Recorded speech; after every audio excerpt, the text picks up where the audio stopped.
Pushpa Pushparaj main ജൂക്കേങ്ക നഹി. തിയേറ്ററുകളിൽ കയ്യടി വാങ്ങിയ ആൾ അല്ലു അർജുന്റെ ഈ മാസ് ഡയലോഗ് പറഞ്ഞ് ബംഗാൾ രാഷ്ട്രീയത്തിൽ വിലസാൻ നോക്കിയ ഒരു തൃണമൂൽ സിംഹം ഒടുവിൽ വാലും മടക്കി ഓടിയിരിക്കുകയാണ്. തോൽവി ഉറപ്പായപ്പോൾ വെല്ലുവിളിച്ച നാവ് വിഴുങ്ങി വോട്ടെണ്ണൽ ബൂത്തിലേക്ക് പോലും എത്താതെ മുങ്ങിയിരിക്കുകയാണ് ബംഗാളിലെ ഈ തൃണമൂൽ പുഷ്പ. ബംഗാൾ നിയമസഭാ തെരഞ്ഞെടുപ്പിൽ ബി.ജെ.പിയുടെ വൻ വിജയത്തിന് പിന്നാലെ റീപോളിംഗ് പ്രഖ്യാപിച്ച ഫാൽട്ട മണ്ഡലത്തിലെ തൃണമൂൽ കോൺഗ്രസ് സ്ഥാനാർത്ഥി ജഹാംഗീർ ഖാനാണ് ഇപ്പോൾ അടിയറവ് പറഞ്ഞ് രംഗം വിട്ടിരിക്കുന്നത്. എന്നാൽ കക്ഷി മുങ്ങിയതിന്റെ ന്യായീകരണമാണ് ഏറ്റവും രസകരം. ബി.ജെ.പി മുഖ്യമന്ത്രി സുവേന്ദു അധികാരി ഫാൽട്ടയുടെ വികസനത്തിനായി പ്രത്യേക പാക്കേജ് പ്രഖ്യാപിച്ചതുകൊണ്ട് താൻ മാറി നിൽക്കുന്നു എന്നാണ് ഈ മഹാമനസ്കൻ പറയുന്നത്. സ്വന്തം പാർട്ടിയുടെ തലവി മമതാ ബാനർജിയെ പോലും നാണിപ്പിക്കുന്ന രീതിയിലാണ് എതിർ പാർട്ടിയുടെ മുഖ്യമന്ത്രിയുടെ വികസന മഹത്വത്തിൽ വീട് സ്ഥാനാർത്ഥി കുപ്പായം ജഹാംഗീർ അഴിച്ചുവെച്ചത്. ആളൊരു പാവമാണെന്ന് കരുതിയാൽ തെറ്റി. നിരവധി ക്രിമിനൽ കേസുകളിൽ പ്രതിയായ പ്രദേശത്തെ വലിയൊരു ഗുണ്ട എന്ന ലേബലിലാണ് ഇയാൾ അറിയപ്പെടുന്നത് തന്നെ.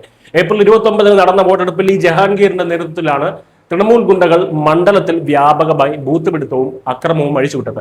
ജനങ്ങളെ ഭീഷണിപ്പെടുത്തി വോട്ട് ചെയ്യിപ്പിച്ച സംഭവം വിവാദമായതോടെയാണ് തെരഞ്ഞെടുപ്പ് കമ്മീഷൻ ഇവിടെ വോട്ടെടുപ്പ് റദ്ദാക്കി റീപോളിംഗ് പ്രഖ്യാപിച്ചത്. അന്ന് റീപോളിംഗ് പ്രഖ്യാപിച്ചപ്പോൾ ഞാൻ ആരെയും ഭയക്കില്ല, പുഷ്പ ജൂക്കേഗ നഹി എന്നൊക്കെ പറഞ്ഞ് നെഞ്ചു വിരിച്ചു നിന്ന ആളാണ് ഈ ജഹാംഗീർ ഖാൻ. പക്ഷേ മെയ് 4 ബംഗാളിൽ ബി.ജെ.പി ഭരണം പിടിച്ചതോടെ കഥ മാറി, ചരിത്രവും മാറി, ചിത്രവും മാറി. കേന്ദ്ര ഏജൻസികളും പോലീസും കണ്ണുരുട്ടിയതോടെ പുഷ്പനൊക്കെ മാളത്തിൽ കയറി ഒളിച്ചു. ബി.ജെ.പി തരംഗത്തിൽ റീപോളിംഗ് നടന്നാൽ ജനം തല്ലി തോൽപ്പിക്കുമെന്ന് ഉറപ്പായതോടെ ഈ പുഷ്പം വാടി തളർന്നുപോയി.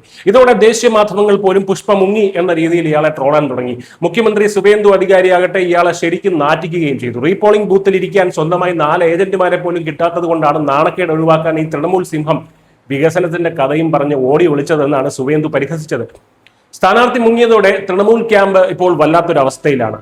ഇത് ഖാന്റെ വ്യക്തിപരമായിട്ടുള്ള തീരുമാനമാണെന്ന് പറഞ്ഞ് കൈകഴുകാനാണ് തൃണമൂൽ വക്താക്കൾ ശ്രമിക്കുന്നത്. എന്തായാലും സിനിമയിലെ ഡയലോഗ് റിയൽ ലൈഫിൽ പ്രയോഗിക്കാൻ നോക്കിയ ജഹാംഗീർ ഖാൻ ഇപ്പോൾ ബംഗാൾ രാഷ്ട്രീയത്തിലെ ഏറ്റവും വലിയ കോമഡി പീസായി മാറിയിരിക്കുകയാണ്.